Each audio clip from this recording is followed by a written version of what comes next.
Sud Radio, le 10h midi, mettez-vous d'accord, Valérie Expert. Et on continue dans le 10h midi avec les débats avec Éric Revel, journaliste éditorialiste Bonjour, à Sud Radio. Bonjour, du lundi au jeudi, 7h25, le grand matin Sud Radio. On est ravis de vous avoir ce matin parce que vous allez nous expliquer le volte-face de Trump. On dit le ou là? Le, c'est un volte-face, non? J'aurais dit la volte-face. Moi, j'aurais dit là. Ah bon, moi, Mais bon, c'est pas grave. Parce que j'accorde avec face, mais on peut peut-être... Non, jamais, on va mais je crois que c'est vérifier. Marie-Ève Malouine, journaliste politique, bonjour. Bonjour. Virginie Leguet, journaliste et éditorialiste à France Info, éditorialiste politique à France Info TV. Et nous attendons Sophie de Menton qui est en retard. Droit de douane, donc, nouveau volte-face, comme ça il n'y a pas un ou une. Nouveau volte-face sauf si vous dites de nouvelle Trump. volte-face. Ah ouais, ouais, c'est pour ça que je pense que c'est J'aurais dit que c'était féminin. Ah, c'est féminin. Je l'aurais dit. Ouais, Vous ouais. avez raison. Donc, une volte-face. Pourquoi j'ai dit un... On peut être créatif. Oui, on peut être créatif. C'est l'écriture inclusive. Voilà, c'est ça. Je contracte pas. Yel volte-face, ça vous va? Yel volte-face. volte-face. Non féminin invariable. Une volte-face. Et Virginie Leguet, donc je l'ai dit. Donc les droits de douane, la France qui pourrait reconnaître l'État palestinien en juin. Emmanuel Macron a fait cette déclaration hier dans son avion au retour d'Égypte. Et puis ce matin, dans le Parisien, il manque 531 euros on fait la liaison décidément ce matin, 531 euros aux retraités pour bien vivre. On commence avec vos coups de cœur et vos coups de gueule. Marie-Ève, c'est un coup de cœur pour le documentaire Netflix sur Bertrand Cantat. Oui, c'est un documentaire sur une histoire dont tout le monde a entendu parler. Il est très bien fait parce qu'il revient sur ce qui s'est passé à l'époque, la façon dont on l'a compris. La façon dont en fait on a traité, on a lu des papiers sur un crime passionnel entre deux fortes personnalités, Marie Trintignant qui aurait porté les premiers coups. Et en fait, on se rend compte dans ce documentaire que c'est pas du tout ça, qu'on le savait depuis le départ, c'est-à-dire que c'était dans le rapport d'autopsie, et pourtant personne ne l'a entendu. La mère de Marie Trintignant, Nadine Trintignant, a essayé de le faire, et Lio aussi, et elles ont été, on peut dire, maltraitées mais dans les médias. Et c'est pas pour refaire l'histoire. Je trouve que maintenant on est dans MeToo, les violences conjugales, tout le monde en parle. Et ce documentaire nous montre comment, par exemple, une famille qui est dans le deuil ne se défend pas, se défend mal. Et tous les amis de Bertrand Cantat qui veulent le défendre occupent les plateaux et donnent des versions qui vont jusqu'à l'ignominie de dire oui, mais enfin, quand même, Bertrand Cantat n'a pas eu 3 ou 4 enfants de c'est le frère de Bertrand Cantat qui dit ça. Différents. Il y a des propos qu'on revoit aujourd'hui qui sont totalement effrayants. Et puis il y a aussi la femme de Bertrand Cantat qui l'avait défendu alors qu'elle avait reçu des coups. On l'apprend après et que les proches le savaient, mais que pour le défendre, ça a été tué et qu'elle-même s'est suicidée. Ça n'a pas donné lieu à une enquête. Et sur les violences psychologiques, ça évoque cet aspect-là aussi. Ce que je trouve intéressant dans ce documentaire, qui est vraiment très bien fait, qui donne les faits, c'est ça nous dit toujours qu'il faut en revenir aux faits. Les faits démontraient que elle n'avait pas été projetée et qu'elle était mal tombée, c'est qu'elle a été violemment frappée au sol, maintenue au sol. Et ça nous dit aussi que dans ce genre d'affaires, on juge les choses après. Il faut être très prudent quand on est dans l'émotion, dans l'interprétation que les uns et les autres veulent donner par rapport à un contexte. Donc c'est pas rejuger les choses qui sont passées auparavant avec notre regard de maintenant. C'est voir comment sur chaque événement de ce genre, il faut essayer de garder la tête froide, de pas partir trop vite dans les interprétations. Et je trouve que ce documentaire là-dessus est vraiment très très très bien fait. Et il nous interroge tous parce que on peut dire oui, mais moi j'avais eu un doute sur ceci ou cela. On peut se consoler comme ça parce que c'est vrai que ça nous pose un problème par rapport à notre conscience. Mais je pense que l'essentiel, c'est de se dire on a tous été complices de cette interprétation à l'époque, de ce silence par rapport à sa famille qui essayait de se défendre et que personne n'a soutenu, et que c'est un phénomène, il n'y a pas ceux qui l'ont défendu et les autres, c'est qu'on est tous tombés dans ce panneau d'une histoire qu'on a voulu interpréter de la mauvaise façon. Oui, Virginie, vous l'avez vu? Oui, je l'ai vu. J'ai vu les 3 épisodes et je suis tout à fait d'accord avec ce qui vient d'être dit. Et ce qui est très frappant, c'est aussi la responsabilité. Et là, on peut tous en prendre notre part ici autour de cette table, de la presse qui a immédiatement embrayé sur la version de Bertrand Cantat et de ses proches et qui n'a pas, je pense, penser à donner une version différente. Donc on a vu des tas de unes, et c'est montré très bien dans ce documentaire, des tas de unes de la presse qui disaient crime passionnel, relations dégradées. Il faut quand même se souvenir que Marie Trintignant était une petite femme plutôt frêle et que Bertrand Cantat était un homme grand et extrêmement développé physiquement, musclé. Donc on n'imagine pas que ce soit Marie Trintignant qui ait pris l'initiative de tabasser Bertrand Cantat, qui je crois lui a donné 17 ou 19 coups d'une violence folle, comme l'ont démontré ceux qui ont fait l'autopsie. Ce qui est le point positif de tout ça, mais finalement c'est long, c'est que toutes ces années après, ça ne serait plus possible de défendre la thèse qui a été défendue par Bertrand Cantat, qui n'a pas hésité d'ailleurs à la charger très violemment lors de ses auditions et à dire mais je me suis défendue, c'est elle qui m'a attaquée, elle était très colérique, très erratique dans son comportement. Je pense que même un homme qui dirait ça aujourd'hui, ce qui est encore tout à fait possible, ne serait plus du tout soutenu comme Bertrand Cantat l'a été, qui à l'époque était une immense star. Il faut quand même bien se rappeler que Noir Désir à l'époque était un groupe immense. Ouais. Et Bertrand Cantat, je rappelle, qui était en concert il n'y a pas très longtemps et qui en gros a dit, s'est adressé aux gens dans la salle en disant je vous emmerde je vous emmerde avec ces mots-là. Donc il a le droit de le dire, il a le droit de chanter, mais on a aussi le droit de trouver ignoble les propos qu'il a pu tenir pendant ce concert. Je ne sais pas si vous avez vu ça. Non, j'avais pas vu ça, mais c'est Bertrand Cantat, il est le type même du conjoint violent, c'est-à-dire qu'il pleure sur lui-même. C'est remarquable parce que dans le documentaire, on a les vidéos de ses auditions. Il commence par mentir. Il raconte une scène qui n'a pas eu lieu, où il se serait défendu, puis elle est mal tombée. Il l'a quand même laissé pendant plusieurs heures agonisante. D'ailleurs, c'est pas lui qui a appelé les secours, c'est le frère lui est allé se coucher après l'avoir fracassé. Il a appelé le frère de Marie Trintignant, qui lui a fini par appeler les secours, mais le lendemain matin à l'aube. Mais effectivement, là, il a dit j'emmerde les journalistes. Mais parce que il est typiquement dans le déni de ce qu'il a fait, et c'est typique des conjoints violents qui sont dans la négation, qui redeviennent extrêmement gentils après avoir frappé. Et là, quand on le voit à l'audition, c'est quelqu'un qui dit qu'il a été dépassé, qu'il regrette, il comprend pas comment il pleure énormément. Mais c'est typique aussi des conjoints violents. Mais par rapport à ce que dit Virginie, c'est qu'elle est petite, elle était frêle, mais ce qu'il y a par rapport aux médias et à toutes nous-mêmes, c'est que dans le dossier, il y avait les éléments qui démontraient qu'il s'est acharné sur elle, qu'il l'a plaquée au sol, avec un genou sur le cou, avec le poids qu'il représentait. Donc ça, c'était factuellement dans le dossier. Et aucun média ne l'a vu et donc n'a voulu le voir. Et sa première épouse, qui revit avec lui pour les enfants, quand elle commence à avoir une autre relation, il devient de plus en plus jaloux, et là, elle se suicide. Aujourd'hui, on poursuit les gens qui poussent les autres au suicide dans un couple. Et là, il ne s'est rien passé, alors qu'il y a un enregistrement où elle appelle ses parents en disant « je suis enfermée dans quelque chose dont je ne peux pas me sortir ». Donc il y a des faits aussi, et ça n'a pas donné lieu à des poursuites, ni à des articles pour s'interroger là-dessus à l'époque. Et encore aujourd'hui, il y a ce documentaire, mais finalement, le documentaire est très bien, mais il n'y a pas de suite non plus. Bertrand Cantat est toujours en concert et dit... enfin, il ne fait pas la carrière qu'il aurait pu faire si le groupe avait tenu. Il est très isolé quand même. Absolument. On marque une pause et on se retrouve dans un instant avec vous. À tout de suite. Sud Radio. Sud Radio. Parlons vrai. Parlons vrai. Sud Radio. Parlons vrai. Sud Radio, le 10h midi, mettez-vous d'accord, Valérie Expert. Mettons-nous d'accord autour d'Éric Revel, journaliste, éditorialiste à Sud Radio. On vous retrouve tous les lundis, mardis, mercredis, jeudis à 7h25 dans le Grand Matin Sud Radio. Sophie de Menton, chef d'entreprise, présidente du mouvement éthique. Marie-Ève Malouine, journaliste politique. Et Virginie Leguet, journaliste, éditorialiste politique à France Info TV. Droit de douane, nouveau volte-face de Donald Trump. La France qui pourrait reconnaître l'État palestinien avec un communiqué communiqué du CRIF à l'instant qui interpelle le président de la République en disant que c'était peut-être pas tout à fait le moment de faire cette déclaration. Et puis les retraités qui, contrairement à ce qu'on entend un peu de façon globale dans les médias comme étant des nantis, sont quand même bien à la peine pour un grand nombre d'entre eux.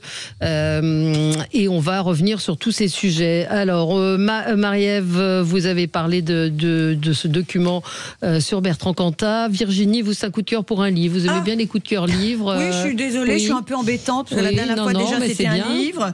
Alors, c'était un livre qui s'appelait Le président toxique sur, évidemment, Emmanuel Macron. Et là, c'est un livre qui s'appelle La tragédie de l'Élysée sur, évidemment, Emmanuel Macron. Donc, je suis peut-être un peu monomaniaque. Vous lisez des trucs, vous sortez de la politique. Vous en bouffez beaucoup de livres politiques, oui, c'est ça, exactement. Et celui-là est sorti il n'y a pas très très longtemps. Olivier Beaumont travaille au Parisien.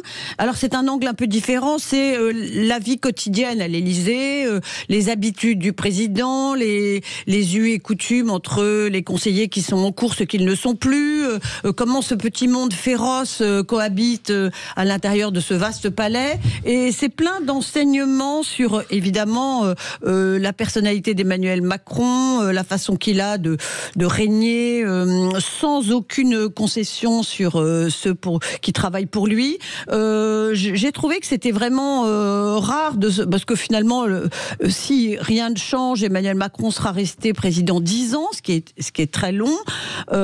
C'était assez rare d'avoir interrogé autant de gens qui ont été interrogés par Olivier Beaumont, et que de petites touche en petite touche se dresse le portrait d'un président assez machiavélique, assez redoutable, qui impressionne beaucoup, pour ne pas dire insuffle de la terreur presque à beaucoup de ceux qui travaillent pour lui, qui n'osent jamais le contredire, et ceux qui prétendent que oui, on peut lui parler très librement sont finalement assez rares.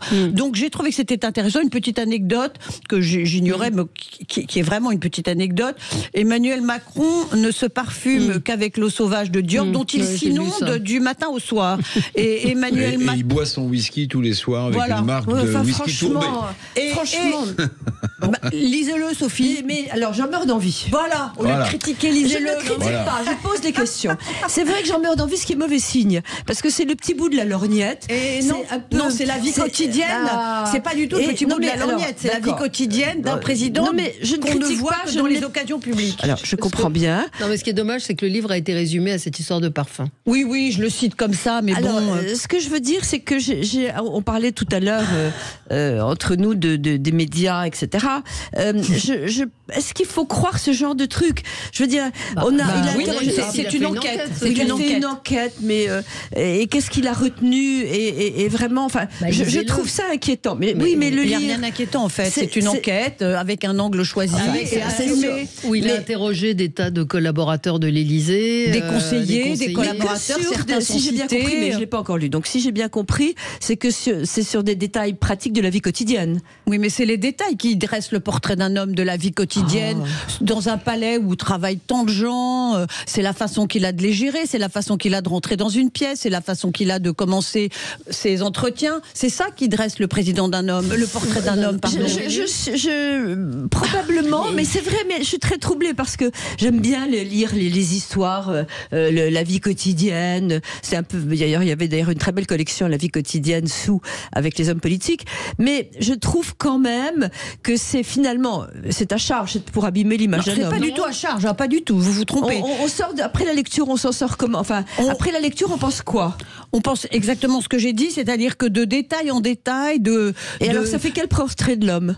Un portrait assez froid, glaçant, assez ambigu, le portrait d'un homme qui aime le pouvoir et qui aime exercer ce pouvoir sur ceux qui travaillent pour lui. On a lire quelque chose après avoir lu ça de lui? Non, mais la question n'est pas là en fait, Sophie. Je veux bien vous aider. C'est pour le portrait, non, c'est pourquoi? Non, mais c'est pas la question. Dans un pays soviétique. Oh, mais j'ai pas dit ça. Je dis, la question n'est pas d'admirer, la question c'est de comprendre comment un homme fonctionne. Non, mais comme la parité n'est pas respectée, il y a 4 femmes autour de cette table. Non, mais juste comme le sous-titre, c'est dans l'enfer de la vie quotidienne de l'Élysée. Le diable est dans les détails. Le diable est dans les détails, donc j'utilise la formule à dessein. Moi, je l'ai pas lu, mais vous savez, moi, je pense surtout, pardon, Sophie de Menton, mais ce qu'on retiendra des 10 ans de Macron, me semble-t-il, c'est volte-face sur beaucoup de sujets. Tiens, par exemple le nucléaire, où il avait condamné le nucléaire, puis après il y a le discours de Belfort où il dit non, mais attendez, j'ai peut-être fait une petite erreur, on va redévelopper le nucléaire. On retiendra, même si évidemment les Français ont été contents d'être au chômage partiel, les 1000 milliards d'euros de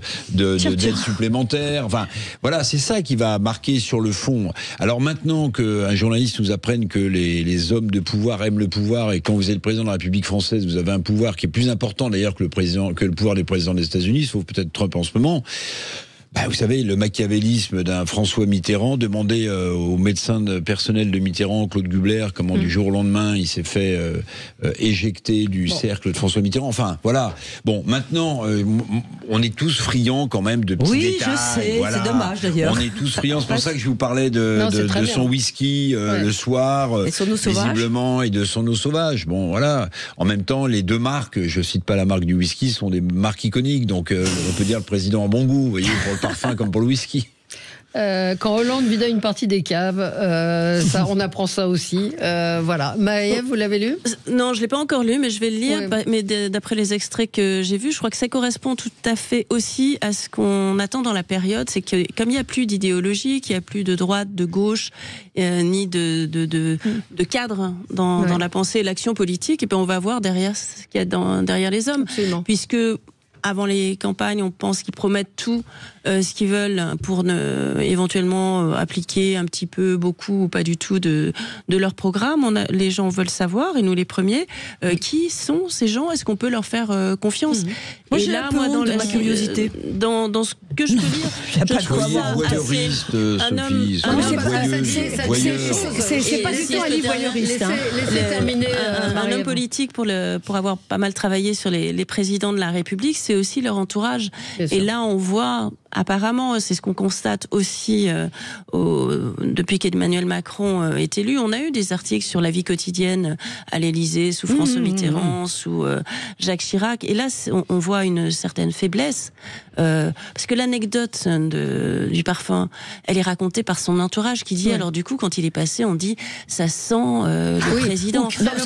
C'est le parfum le précède. Le parfum le précède, c'est ce qu'il raconte. On voit dans quel système on est, plus que courtisan. Quand on voit par exemple le récit qui sont faits, quand il est arrivé à l'Élysée, c'était totalement décrépit, il a tout fallu refaire. Figurez-vous qu'il a pris des douches froides. Ouais. Honnêtement, c'est pas crédible. Non. C'est l'histoire qui est racontée à l'Élysée, mais peut-être qu'elles étaient tièdes, mais franchement, ça donne aussi la mesure d'un entourage et d'un quotidien. Absolument. Et c'est important. J'avais fait un livre sur l'isolement du pouvoir à l'Élysée. C'est avoir une capacité d'être entouré par des gens qui vous disent des choses, qui vous contestent et qui vous permettent d'arbitrer. Des gens comme Giscard, comme Sarkozy et finalement un peu Hollande consultent beaucoup. Hollande, il n'aimait pas trop trancher, mais Sarkozy, on avait l'impression qu'il prenait ses décisions très vite, et en fait, il consultait énormément, il voyait toutes les options. Valéry Giscard d'Estaing m'avait dit, mais j'ai pas plus de difficultés à choisir qu'un chef d'entreprise. J'ai tous mes conseillers, puis à la fin, je tranche, et c'est pas un sujet. Alors que là, on a un entourage qui glorifie, qui admire justement le chef de l'État. Alors, je voulais juste rajouter qu'on parle aussi de Brigitte Macron, on parle de Bruno Roger-Petit, on parle d'Alexis Colère. C'est la vie à l'Élysée. Exactement. On parle des personnages. Alors ça s'appelle la tragédie de l'Élysée, dans l'enfer des quinquennats de Macron, Olivier Beaumont. J'aurais dû le dire depuis le début, pardon. Chez Robert Laffont, on marque une pause et on va continuer dans un instant avec vous. Sud Radio. Parlons vrai. Parlons vrai. Sud Radio. Parlons vrai. Sud Radio. Parlons vrai. Sud Radio, le 10h midi, mettez-vous d'accord, Valérie Expert. Et on est ensemble avec vous pour commenter l'actualité. Alors, tour de table, c'était un petit peu long ce matin. Eric, vous aviez un coup de cœur. Alors, oui, je vais vous faire le lien avec Emmanuel Macron et le bilan qu'on tirera une fois que le chef de l'État quittera l'Élysée. On a beaucoup parlé sous Macron de réindustrialisation. Je rappelle quand même qu'on a un pourcentage industriel contributif au PIB qui est du niveau de la Grèce. C'est vous dire si on sait désindustrialiser. Et je voulais vous parler d'une toute petite entreprise. Ça va peut-être faire plaisir à Sophie de Menton, qui s'appelle Forge France.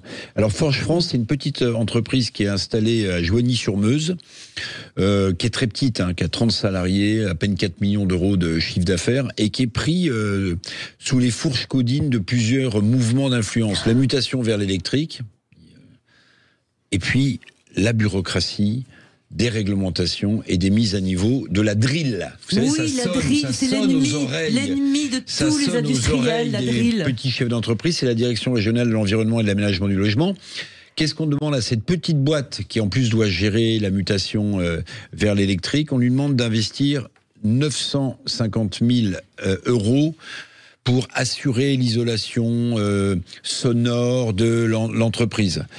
Ils n'ont pas les moyens de le faire, et s'ils ne le font pas dans les temps voulus, alors qu'ils ont déjà des problèmes avec leur carnet de commandes, et là c'est bien avant Trump, c'est bien avant ces droits de douane, c'est bien avant tout ça, on leur colle une astreinte de 4 000 euros par jour.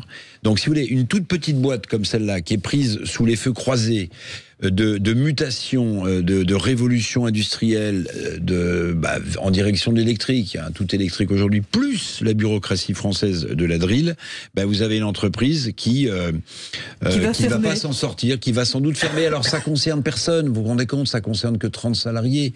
Voilà. Ouais, mais merci Eric, merci. Et puis on leur dit, si vous n'arrivez pas à isoler, vous avez qu'à déménager. Voilà. C'est une entreprise centenaire, c'est un tout petit village, c'est une toute petite entreprise, mais voilà, je voulais avoir une pensée pour eux ce matin. Mais vraiment merci, parce que c'est un cas qui est fréquent. Non, mais on ne le dit pas assez à quel point ils sont touchés par ça. Quand c'est pas la grenouille qui vont déranger s'ils veulent construire, élargir l'usine. C'est encore autre chose. Non, c'est la drill qui est là-dessus. Mais c'est vrai que sur mais sur les entreprises, ce matin on a appris, hier on a appris que Philippe Poutou allait devenir libraire à Bordeaux. Oui. Et donc, il faut savoir qu'il y a des subventions qui sont données par le Centre national du livre, des prêts entre 10 000 et 300 000 euros, les DRAC, etc. Il y a plein de subventions. Quand c'est le livre, j'ai une petite tendresse. À l'époque, à l'heure où il y a tant de librairies qui ferment. Oui, c'est ça. C'était un peu ça. Moi, hier, j'ai fait un coup de gueule qui vous aurait plu, Sophie, sur le 1er mai.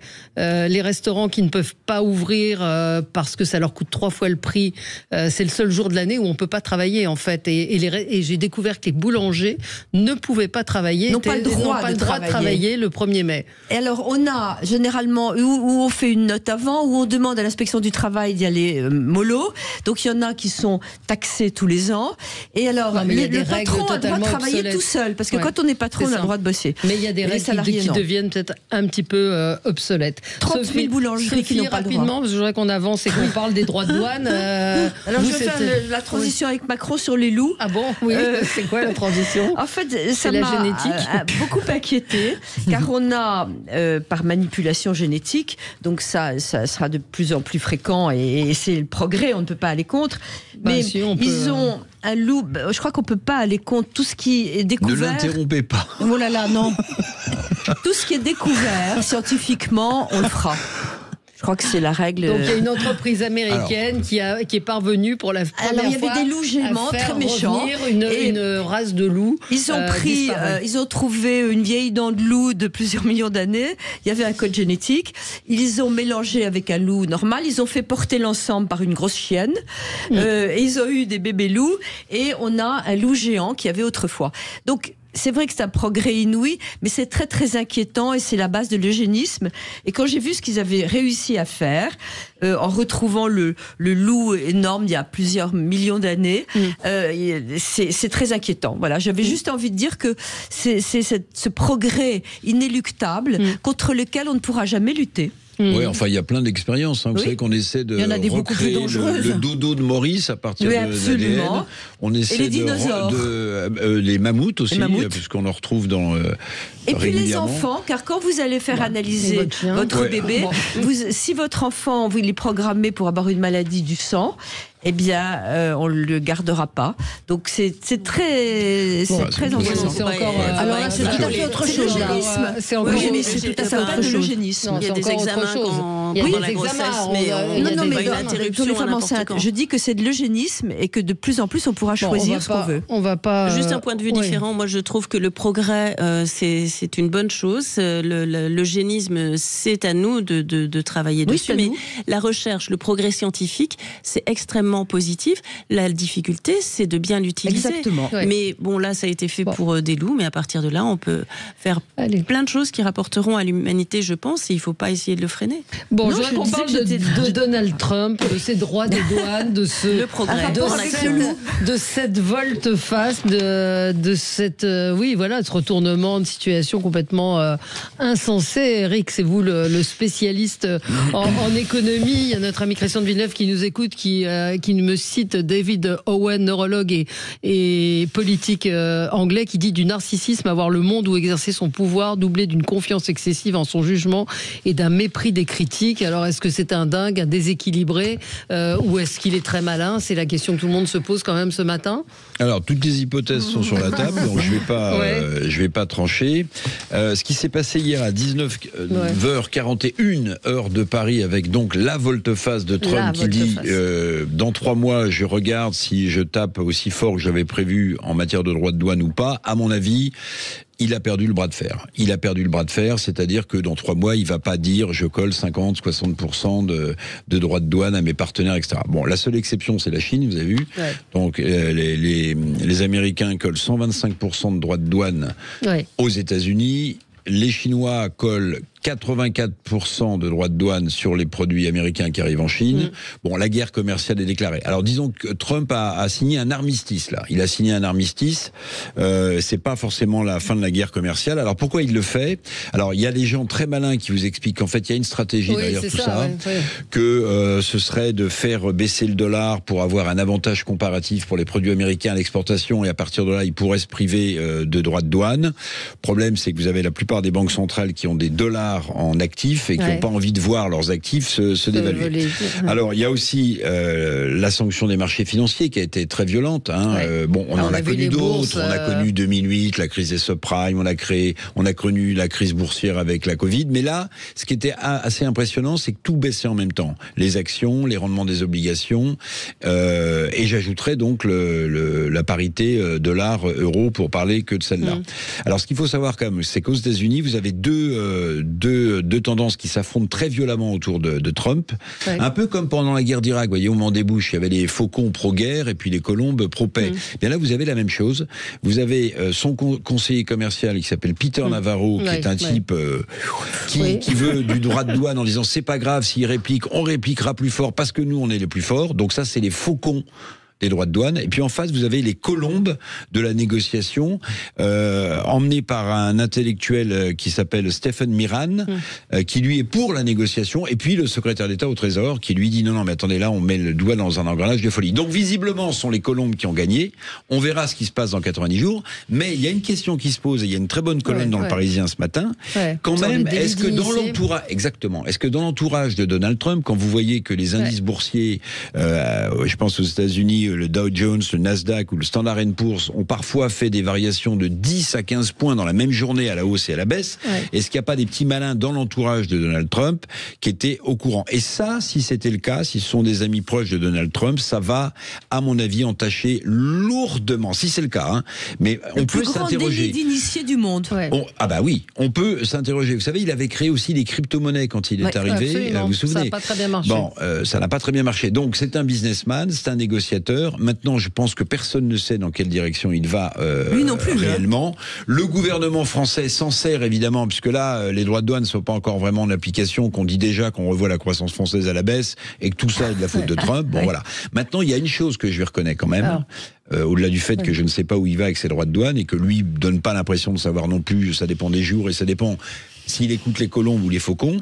Il y a une chose que je lui reconnais, c'est que s'il voulait faire bouger un système, et Dieu sait qu'on en aurait besoin en France de faire bouger le système, puisqu'on parle de réformes économiques implacables qu'il faudrait mettre en place, il ne faut pas nommer des gens du système. Il faut nommer des gens hors du système. Moi, c'est ma grande théorie. Alors, je dis pas que Musk a fait le boulot, etc. Mais si vous nommez des énarques qui défendent le système, en France pour gouverner, qui ont fait le système, qui vivent du système, qui sont formés par le système, alors faut pas s'étonner qu'aucun gouvernement n'ait le courage politique de réformer dans ce pays. Mais vous savez, Eric, qu'on a eu un sondage d'Opinionway qui a été fait, que les Français plébiscitent à 63%, je crois, le fait qu'il y ait des chefs d'entreprise dans le gouvernement et qu'il faut beaucoup plus confiance aux chefs d'entreprise qu'au personnel politique. Mais il y a un sénateur, Adam Schiff, qui vient de l'annoncer, donc ouverture officielle d'une enquête pour déterminer si les membres de l'administration Trump ont profité illégalement des opérations boursières après le revirement de Trump. Et il y a Marjorie, je ne sais plus comment elle s'appelle, une députée, enfin une représentante des Républicains qui a annoncé avoir acheté beaucoup de stock options. Virginie, oui, alors moi je ne suis pas très sûre que ce soit une vraie stratégie. Ça ressemble plutôt à des débâcles transformés en stratégie pensée, mais j'ai l'impression, que Donald Trump navigue à vue et que là il s'est rendu compte qu'il s'engageait dans une voie extrêmement hasardeuse pour lui, que les oppositions se multipliaient, et je ne parle pas de la récente sortie d'Elon Musk justement sur Monsieur Navarro qu'il a qualifié de crétin.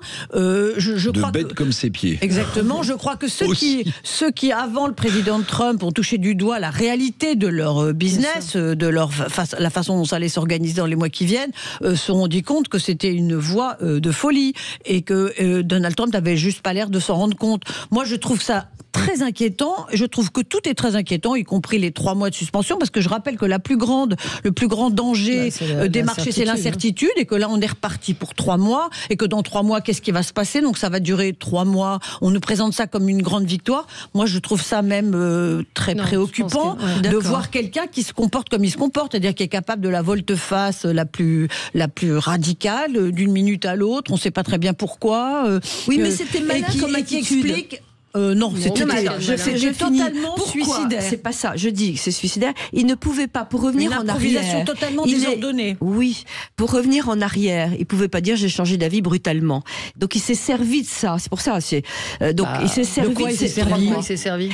Donc ce que je veux dire, qu'il ne pouvait pas dire j'arrête brutalement les droits de douane. Il a donné exprès un délai pour se donner un délai à lui-même. Enfin, c'est une déculottée. Enfin, ça ne leur personne. Sophie, ça recule en race campagne. Enfin, c'est un recul en race campagne. Sauf personne. Que, comme vous venez de le dire, justement, ça met tout le monde dans l'incertitude et c'est plutôt, pour lui, c'était la meilleure façon de faire marche arrière sans avoir l'air de faire marche arrière. Enfin, il a tout à fait l'air d'avoir fait marche arrière. Enfin, moi. Oui, mais vous dites qu'on est dans l'incertitude. Marie-Ève, vous nous direz ce que vous en pensez. Je dis que c'est encore dangereux. Sud Radio.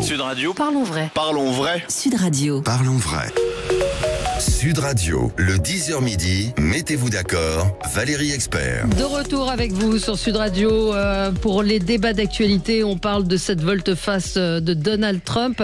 À noter que les volumes d'appels du Nasdaq, écoutez Eric Revel, et les appels alors je sais pas comment, Standard & Poor's SPY ont étrangement augmenté tous deux 10 minutes avant que Trump n'annonce la pause tarifaire de 90 jours. Des éléments de plus en plus probants nous conduisent à penser que derrière la politique des tarifs douaniers, il y avait une stratégie. Alors oui, on met des stratégies partout. Oui, mais là on voit, il y a un graphique. Oui, mais supposons que je sois dans l'entourage, que je sente qu'on médit, etc.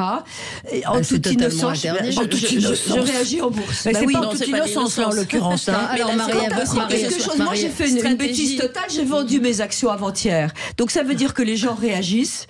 Non mais c'est vrai, j'ai vendu la plupart de mes actions. Vous n'en aviez pas beaucoup. Non, bien sûr que non. Les auditeurs vous écoutent avec passion.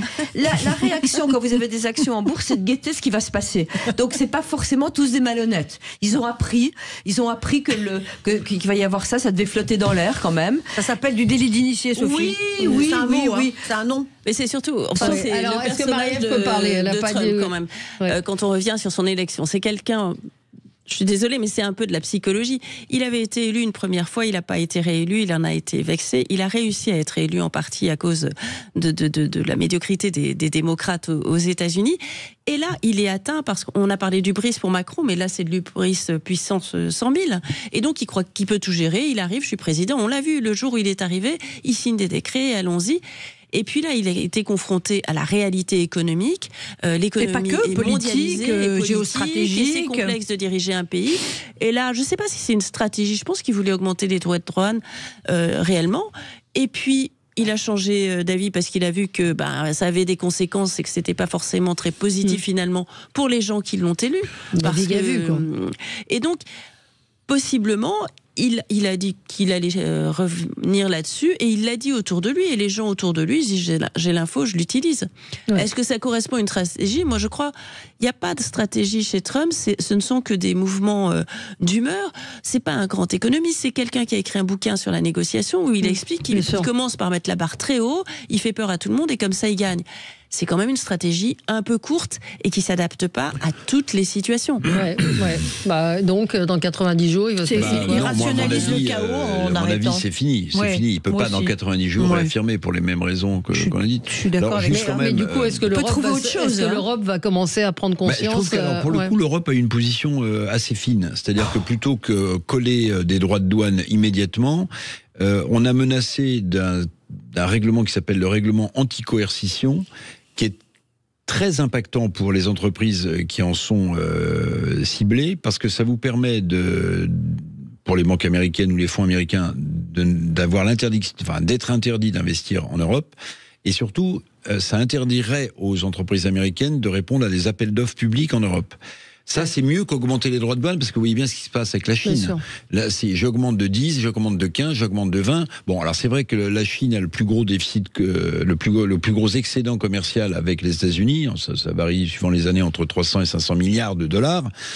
Donc, que Trump se prenne à la Chine, avec quand même, entre parenthèses, la question de Taïwan, parce que elle est toujours pendante. Alors, sans doute que les Américains défendent les droits de l'homme à Taïwan, mais ils défendent surtout la production de semi-conducteurs. Mais évidemment, et je ferme. Plus rien. Je ferme la parenthèse, mais où Trump va se trouver quand même un peu court, puisqu'il y a quand même les élections de mi-mandat dans un an et demi, à 2 ans, c'est que l'augmentation massive des droits de douane devait générer des centaines de milliards de dollars qui devaient permettre à Trump de baisser les impôts des Américains, qui sont en train de remplir d'ailleurs leur feuille d'impôt en ce moment. Et s'il n'arrive pas à faire cracher ses partenaires en menant des droits de douane, je ne vois pas comment il va pouvoir baisser. Donc en fait, il est dans une drôle de spirale. Sans compter que les retraités américains vivent de la bourse. Les retraites américaines. Oui, bien sûr. Donc, c'est aussi pour ça qu'il a peut-être cédé. Exactement. Mais il faut aussi souligner une chose, c'est que quand vous êtes l'homme le plus puissant du monde, président des États-Unis, et que vous avez été réélu comme rarement un président a été réélu. Je rappelle, il a tout eu, le vote populaire, les délégués, les financiers, les hispanos. Tout le monde a fait tout. Je pense que l'enivrement du pouvoir absolument enivrant, a fait qu'il a plus de surmoi et qu'il n'a pas de limite. Enfin, moi, c'est comme ça que en avait déjà peut-être pas beaucoup.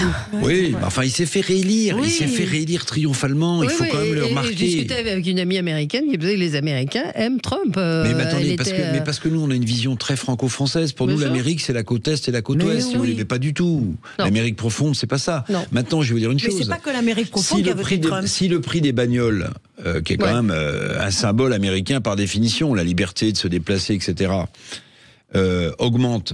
C'est pour ça que Musk a traité de crétin le représentant du commerce, Peter Navarro, parce qu'en fait, ils se sont aperçus que, ils importaient les batteries électriques des Tesla d'Asie.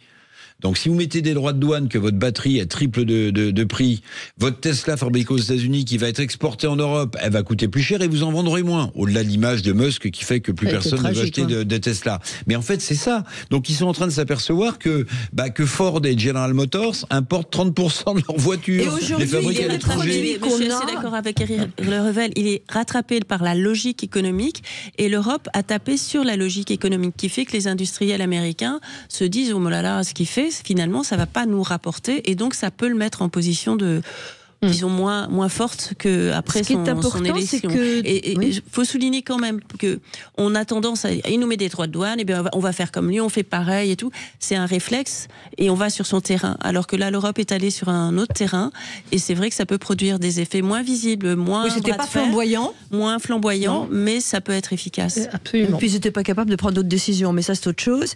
Mais ce qu'il faut savoir, c'est que tous les produits, parce que l'Europe, c'est vrai que c'est très difficile, on n'a pas d'Europe. Oui, mais là, donc là, ils ont fait, que ce soit pour des bonnes ou des mauvaises raisons, ils ont eu la bonne réponse. Et il faut savoir que tous les produits qu'on a, y compris nos téléphones aujourd'hui, d'où le problème de cette mondialisation, c'est qu'un produit est fabriqué souvent avec des pièces de 4-5 pays. Bien sûr. Donc c'est juste pas jouable. C'est pour ça que la Chine, ça va être très compliqué, le bras de fer. L'iPhone, c'est 80% de ce qui rentre dans un iPhone est fabriqué en Chine ou en Asie. Ouais. On va marquer une pause, on va parler donc de cette déclaration d'Emmanuel Macron à son retour d'Égypte. C'était dans son avion, dans l'avion qu'il ramenait à Paris. La France pourrait reconnaître l'État palestinien en juin. À tout de suite. Sud Radio, votre attention est notre plus belle récompense. Sud Radio, le 10h midi, mettez-vous d'accord, Valérie Expert. Avec vous sur Sud Radio, donc parlons d'Emmanuel Macron qui dit que la France pourrait reconnaître l'État palestinien en juin.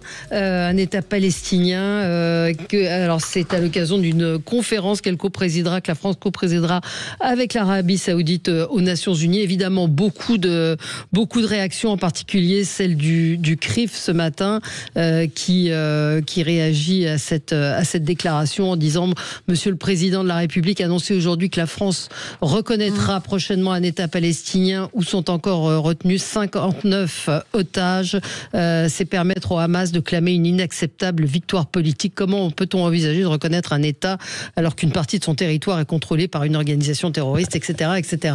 Donc cette déclaration est pour le moins étonnante parce qu'il y a des pays effectivement européens qui reconnaissent un État d'Israël, mais ça pose un nombre de questions insensées sur quel État, quelles frontières, quid d'Israël qui n'est pas reconnu par d'autres pays. Marie-Ève Malouine, comment vous comprenez politiquement cette déclaration ? Politiquement, j'ai beaucoup de mal à comprendre le propos puisque bon, il y a une seule solution, c'est 2 États.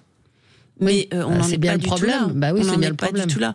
Et là, Emmanuel Macron prend cette position, on ne sait pas tout à fait dans quel contexte, est-ce que c'est improvisé, est-ce que ça n'a pas été développé derrière, et c'est pour le moins totalement prématuré. Rien n'a changé depuis le 7 octobre. Ouais. Rien. Bah ni sur l'attitude du Hamas, ni sur la politique de Netanyahou, c'est vrai aussi.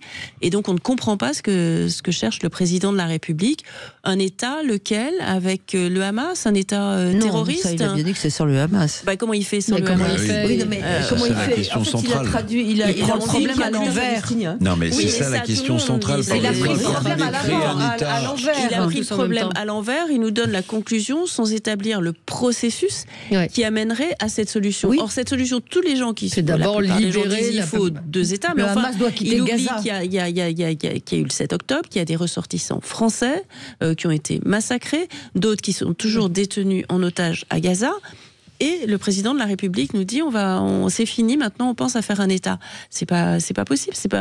Il y a pas tout ce qui devrait précéder cette conclusion n'est pas évoqué. Donc c'est pour le moins un peu surprenant et incompréhensible. Oui, mais Eric.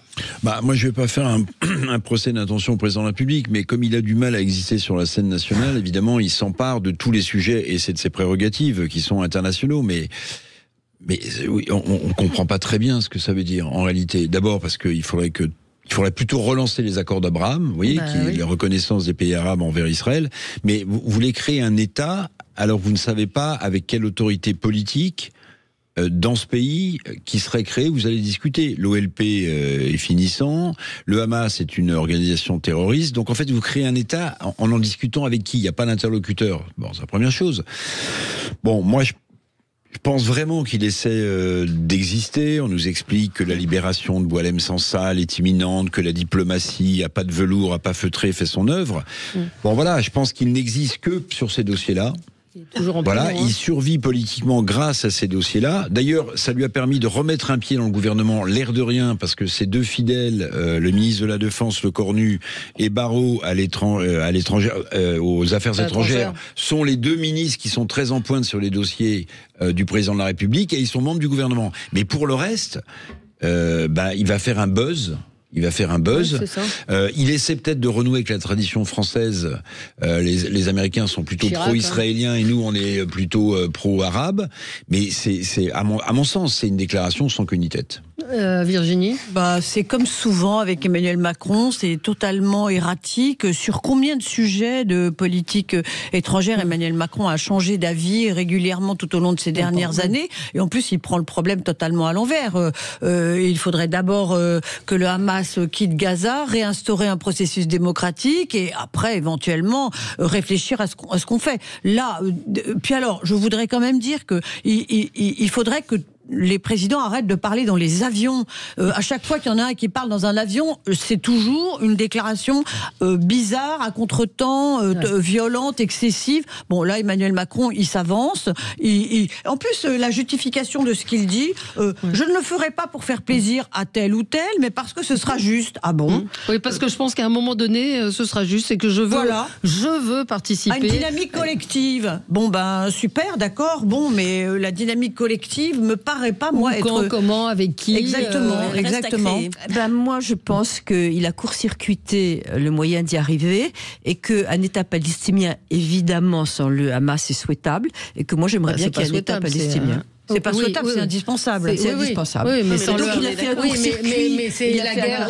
Oui, mais la guerre, c'est mal. L'eau ça mouille, le feu ça brûle. On veut la paix, le Hamas doit partir. Voilà. Mais comment on fait ? Je veux dire, en l'état, depuis le 7 octobre, rien n'a... Non, mais lui aussi, mais sauf que lui, il est président de la République, donc wishful thinking, c'est-à-dire la pensée magique, en quelque sorte, c'est pas digne d'un président de la République. On voit effectivement ces interventions, on se souvient du Liban, où il était en bras de chemise dans les rues en disant dévastées. Je vais vous aider, etc. Que le Liban est dans un état de mort quasi. Vous connaissez bien le Liban, Eric.